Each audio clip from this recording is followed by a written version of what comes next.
All right, we're gonna do a quick thing on how to do some trimming on the wheel. So you've thrown something and it might be a little heavy and you wanna trim it up, put a foot on it. So you got a piece, you've monitored the moisture so it's not bone dry, it's leather hard, feels pretty good. So I'm gonna put this back on the wheel and just kind of trim up a little bit here. I kind of like that texture on the bottom. But this is just a quick of how to get that going. So first thing we're gonna do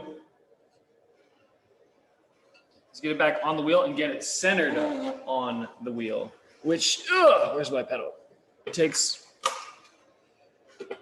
a little bit of, it's another skill that takes time to get used to. So same kind of position, put it back on the wheel, and you have to be very careful because it could like easily slide off and then get flung around. It can end up on the floor, damaged, broken. So try and get as close as you can. You got these little circles on the wheel head to like help guide you, and you can put it there, but you can see that it's off. What if I'm going to trim this area up here, that's the area I want to focus on, and you can see that it's a little off. What you can do is there are different ways to do this. You can take a needle and mark it, and then be like, okay, it's there, and then split, like you get a line, and then whatever line you carve, you go to the middle and move it a little bit away from that.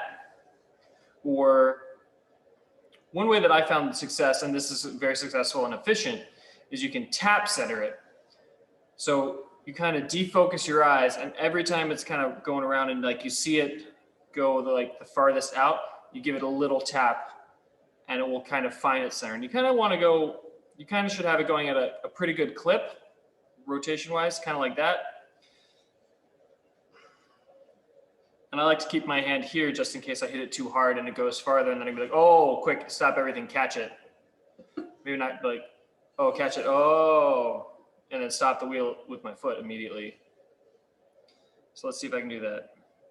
So I'm defocusing, I'm looking at this side, and every time it like, bloop, bloop, bloop, I'm just gonna try and time my tap.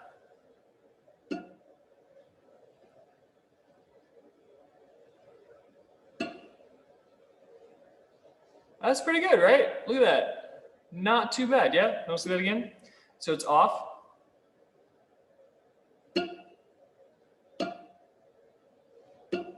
Nope.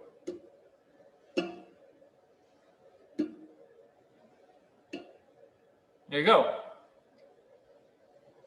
So it takes a little bit and like tap it gently, but it should also be dry enough that when you tap it, it doesn't dent, doesn't deform, anything like that. So that's tap centering. That's getting the piece back on the wheel and having it centered. That's first, and then we're going to secure it and use carving tools or loop tools to trim some off. All right. So that was part one of trimming a bowl.